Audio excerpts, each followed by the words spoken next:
Hello, sign law na yung next.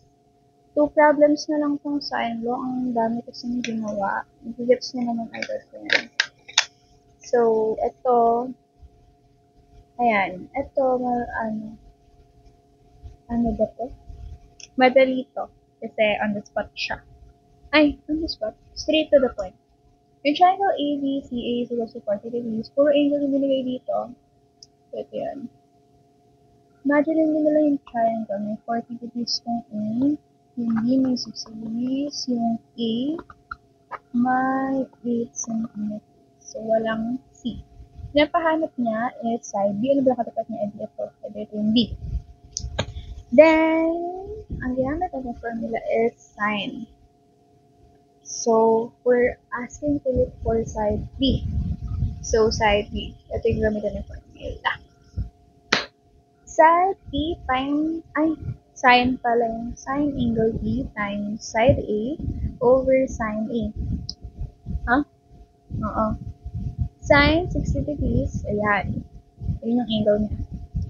8 centimeters is yung value ng A. Ito, kasi tapat sila, diba? Yun. Tapos, sine A, ito, given yan na, given yan ganito. So, 40 degrees. Tapos, kunin mo tong, sine 60. Ayan. Tapos, wag mo muna siyang i-round off. Sulat mo na lang. Para accurate, dito ka na lang mag-round off sa dulo. Tapos, copy mo yung times 8. Ganyan. Para ito. Copy mo rin hanggang dulo. Tapos, ganun din sa baba. Sine 40. Ayan. Copy mo hanggang dulo. Tapos, ayan. Over mo na siyang dalawa. Ang dami. Ano ba yun? Sige nga. 6.928203223 over 0.6427. Wala na sunod. Ayan, 876097. Ayan, 2.778. So, 2.78. Yun na. Ito naman is application. Maria is a surveyor mapping a triangular plot of lawn for a new part. She measures one angle of the triangle to be 80 degrees and another angle to be 50 degrees. She also measures the side opposite to 80 degrees angle and finds it to be 120 degrees. How long is the side opposite to the 50 degree angle? So, gagawa tayo ng triangle. Yung unang na-mention na angle is unang angle. So, ito yun.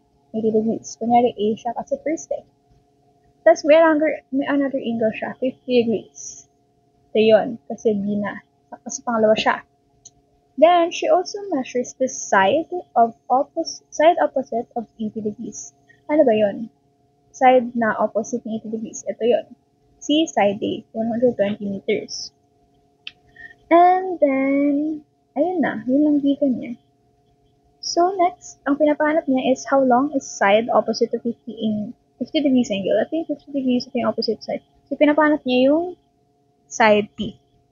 So, to get side B, ito yung gamitin natin. B is equals to sine B times side A over sine A. Sine 50 degrees, 120 meters over sine 80 degrees. So, ayan. Sine 50 degrees. Wait lang. Sine 50 is equals to 0.160444431. Ayan. Tapos, times mo siya sa 120. Ito yung sagot. Kaya na mag-times kasi ang dami niyang number talaga. Tapos, yan, divide mo to. 91.9253317 over 0.984807753 equals 93.24. So, ayun na yun.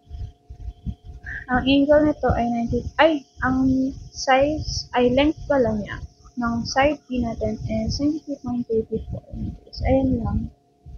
Kaya nyo na yan. Kasi ang habal pala na ibang video.